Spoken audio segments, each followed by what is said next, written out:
Assalamualaikum warahmatullahi wabarakatuh. Kembali berjumpa bersama saya Valinah Yarinisa dari Fakultas Psikologi Universitas Airlangga. Nah, pada kali ini kita akan sama-sama belajar mengenai gaya resolusi konflik dalam rumah tangga. Nah, ada beberapa macam nih. Yang pertama adalah gaya resolusi konflik kompetitif. Jadi untuk gaya ini, kedua pasangan ini cenderung menggunakan tindakan agresif, tidak kooperatif, dan juga mementingkan dirinya sendiri tanpa peduli dengan pasangannya. Kemudian bagaimana seseorang ini memanipulasi, menghimpun kekuatan dengan cara melawan, melakukan konfrontasi langsung dan berusaha untuk menang dengan apapun caranya tanpa menyesuaikan tujuannya dengan tujuan pihak lain. Jadi sangat agresif ya untuk kompetitif ini. Kemudian bagi mereka yang memiliki gaya resolusi kompetitif, hidup adalah medan peperangan bagi orang dengan gaya ini. Jadi setiap hari itu hampir selalu terjadi konflik yang sangat besar, ya, membesar-besarkan masalah dan juga selalu berusaha untuk menang gitu ya. Padahal tidak seperti itu mindsetnya, ya. Tidak ada menang kalah dalam keluarga gitu. Menang bersama-sama, kalah pun juga bersama-sama. Nah, biasanya gaya resolusi kompetitif ini kurang kondusif ya untuk mengembangkan keintiman, karena akhirnya apa? Jadi kaku. Jadi saling berusaha aku yang menang gitu. Saling berusaha terus salah satu saja yang menang gitu. Kalau aku menang pasti dia kalah gitu. Kalau dia menang pasti aku kalah. Padahal tidak seperti itu ya, tidak seperti black or white thinking seperti ini. Selanjutnya yang kedua adalah gaya resolusi konflik kolaboratif. Seperti apa ini? Jadi pasangan cenderung asertif dalam mencapai tujuannya namun tetap memperhatikan pihak lain. Jadi kalau ada perbedaan pendapat, kita sampaikan perbedaan itu, tapi kita juga mendengarkan. Kenapa sih memilih pendapat seperti itu? Kenapa sih memiliki pandangan seperti itu? Kita juga mendengarkan alasan dari pasangan kita.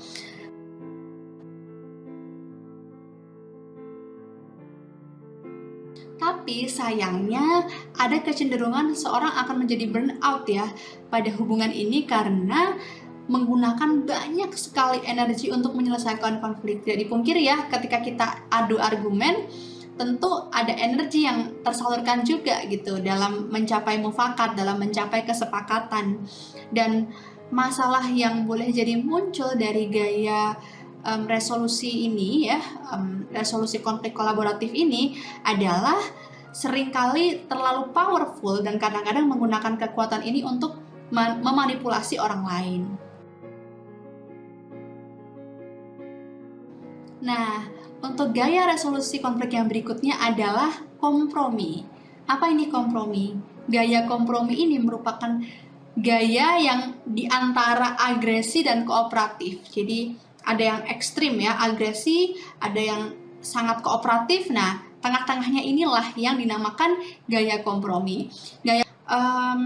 Jadi orang yang menggunakan gaya ini akan lebih langsung ya dari gaya menghindar. Jadi akan lebih terbuka ya, tidak melakukan penghindaran, tapi tidak terlalu menekankan masalahnya sebanyak effort ya, sebanyak power yang diberikan oleh orang-orang dengan gaya kolaboratif.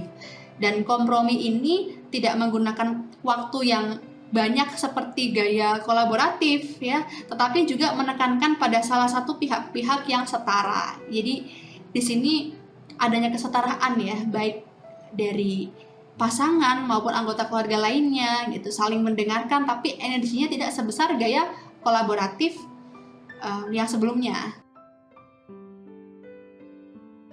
Nah, apa nih kelemahan dari gaya kompromi ini? Kelemahannya adalah adanya kemungkinan solusi bukan yang terbaik gitu, karena kan mungkin waktu diskusinya juga tidak sebanyak gaya kolaboratif gitu ya. Titik temunya dapat, tapi mungkin bukan yang terbaik seperti itu. Bukan yang terbaik untuk semua pihak. Nah, bagaimana untuk gaya resolusi konflik avoidance atau penghindaran? Nah, gaya ini dicirikan oleh perilaku orang-orang yang tidak asertif dan cenderung pasif. Jadi, penghindar ini tidak mau memperjuangkan kepentingannya sendiri maupun pihak lain. Ya udah menghindar aja gitu, menghindar dari konflik, ya udah diem aja daripada berisiko gitu ya. Yang difikirkan oleh orang-orang dengan gaya resolusi avoidance ini adalah bagaimana sebisa mungkin meminimalisir, menghindari risiko terjadinya konflik. Artinya konflik tidak terjadi, tapi masalah juga tidak terselesaikan, seperti itu ya. Dan menghindar adalah cara mengubah pembicaraan atau mundur dari konflik. Nah, tadi kalau di materi sebelumnya kita belajar ada orang yang ya udah aku yang salah gitu ya, yang mengatakan seperti itu. Ini salah satu cara orang dengan resolusi avoidance. Nah, gaya penghindaran ini memiliki kelebihan sebenarnya. Jadi memberikan waktu bagi para penghindar untuk berpikir apakah baik melanjutkan pertengkaran dan apakah orang lain dapat mengelola situasi dengan lebih baik. Nah, mungkin ya ini positifnya ya, tapi beberapa kelemahannya adalah memberikan gambaran bahwa orang-orang yang penghindar ini tidak cukup peduli sebenarnya untuk sama-sama menyelesaikan masalah gitu. Intinya hanya menghindari masalah, tapi problemnya tidak terselesaikan. Masalah dibiarkan untuk berlarut-larut, berangsur lama, dan makin memperkuat pandangan bahwa konflik itu buruk, padahal belum tentu gitu. Makin memperkuat pandangan bahwa tidak boleh terjadinya konflik. Konflik harus dihindari, padahal belum tentu ya. Dan gaya ini mendasari kita untuk meningkatkan stigma gitu terhadap konflik dalam keluarga. Padahal setiap keluarga, mau yang baru menikah 1 bulan atau menikah 10 tahun atau mungkin 25 tahun, pasti mengalami konflik dalam keluarga. Nah, untuk selanjutnya ada yang namanya gaya resolusi konflik accommodating. Accommodating ini dicirikan oleh perilaku yang non-asertif tetapi kooperatif. Jadi, para akomodator ini mengesampingkan kepentingannya sendiri untuk memuaskan pihak lain, merespon dengan cara mengalah, dan menjadi orang yang masuk akal. Dan suatu kelebihan ya, yang ada hanya jika akomodator yang salah. Nah, ini sebenarnya juga nggak baik ya, gitu. Kalau hanya self-blaming, kalau hanya oke, aku yang salah gitu. Kita melayani semua orang padahal belum tentu benar, seperti itu ya. Nah, orang-orang dengan gaya akomodasi ini berusaha untuk meminimalkan kerugian dan konsekuensi yang merusak dalam situasi kalah. Kelemahan dari gaya resolusi accommodating ini adalah seseorang akan cenderung mengurangi pilihan kreatifnya karena mengorbankan kepentingannya untuk orang lain gitu, mengorbankan pembicaraan yang murni gitu, karena takut dengan konflik. Akhirnya menimbulkan kejengkelan kadang-kadang ya, karena memendam gitu, dan keinginan untuk membalas dendam. Dan ini yang tidak baik sebenarnya gitu. Kita seolah-olah menganggap bahwa ini salah kita, tapi sebenarnya di dalam lubuk hati yang paling dalam kita menyadari bahwa orang lain juga salah. Dan akhirnya ketika itu tidak diungkapkan, kita hanya memendam bertahun-tahun, berlarut-larut, akhirnya malah ada keinginan untuk membalas dengan perilaku yang sama, memberikan perlakuan balas dendam, dan ini yang sangat berbahaya sebenarnya.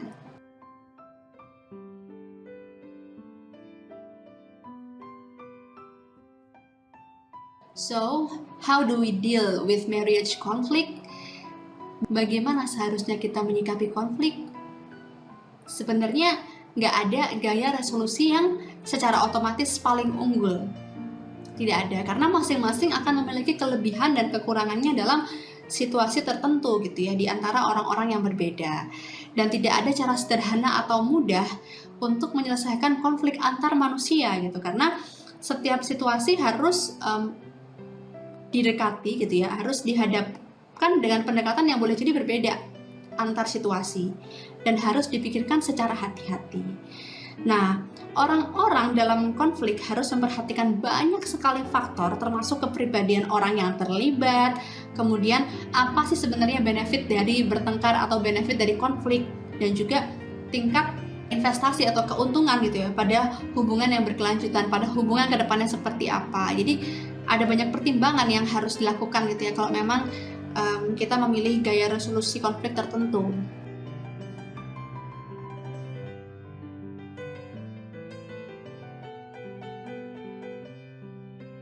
Ada 6 langkah dasar dari resolusi konflik. Yang pertama adalah klarifikasikan dulu masalahnya apa. Harus dengan jelas Dan jangan pernah berekspektasi bahwa lawan bicara kita, entah itu pasangan kita, atau itu orang tua kita, mertua kita, atau anak-anak kita akan mengetahui tanpa kita membicarakannya, tanpa kita menyampaikannya secara jelas. Kemudian yang kedua adalah mengungkapkan apa yang diinginkan masing-masing pihak. Artinya, setelah kita menyampaikan apa yang kita inginkan, jangan sampai kita lupa menanyakan apa yang mereka inginkan kepada kita. Seperti itu. Kemudian di tahap ketiga, sama-sama tiap-tiap anggota keluarga ini sama-sama mencari solusi atau alternatifnya seperti apa agar ada yang namanya pertemuan dari ekspektasi masing-masing.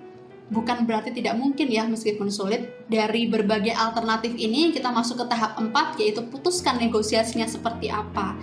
Adakah alternatif yang bisa dikolaborasi, alternatif dari saya dan mungkin dari pasangan saya gitu, atau mungkin dari keluarga besar. Nah, kira-kira beririsan nggak sih alternatif solusi ini? Kalau misalnya beririsan, kenapa tidak dijalankan semuanya gitu? Atau mungkin ketika memang ada alternatif yang kurang baik gitu ya untuk kedepannya, kita bisa menjelaskan juga alasannya kenapa tidak dilakukan seperti itu. Selanjutnya yang kelima adalah bagaimana kita menyatukan kesepakatan setelah solusi dari permasalahan itu dibentuk gitu ya. Setelah kita bisa mencari tahu akar masalah dan solusinya, bagaimana kita sepakat untuk menjalankan solusi ini bersama-sama. Bukan hanya salah satu pihak saja, tapi semua elemen keluarga bekerja sama untuk merealisasikan solusi yang sudah kita rembuk bersama-sama. Kemudian yang terakhir adalah mereview kembali dan menegosiasi kembali. Jadi keterampilan berkomunikasi ini memiliki peran penting ya selama masa konflik. Semoga kita bisa menjalankan kehidupan rumah tangga kita dengan sebaik mungkin, menikmati masa-masa konflik dengan bijaksana, dan juga bisa menjalankan 6 langkah resolusi konflik ini dengan sebaik-baiknya bersama pasangan kita, bersama anak-anak kita, bersama keluarga besar kita. Baik, demikian yang bisa saya sampaikan. Selamat mengerjakan kuis dan sampai jumpa di episode MOC Merawat Kesehatan Mental Keluarga berikutnya. Wassalamualaikum warahmatullahi wabarakatuh.